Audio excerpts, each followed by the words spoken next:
কিরে মামা, ইফতারে দাওয়াত দিলি আইটেমই কয়টাকে? আরে বেটা আরো রাখবি না? যে কয়টা আইটেম রাখছো সেই কয়টা আইটেম তো মনে করো আমার আজান দিতে দিতেই শেষ হয়ে যাবো। ইফতারের পরে নামাজের আরো 15 মিনিট টাইম থাকে, তখন আমি কি খাবো? কি কস?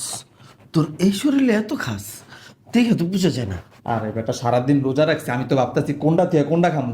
আগে আপেল খামু, কমলা খামু, না মালটা খামু, না আলুর চপ বেগুনেরই খামু। মামা আজান দে নাকি লেগা? দিয়া দিব, টাইম হয়ে গেছে কিন্তু। আরে বেটা তুই খালি দেখ না আমি কি খাওয়াটা খাই।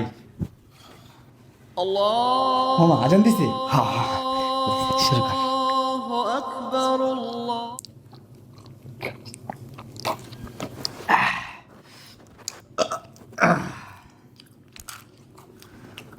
রে বেটা খা খা। মামা তুই খা, আমার পানি খেয়ে পেট ভরে গেছে।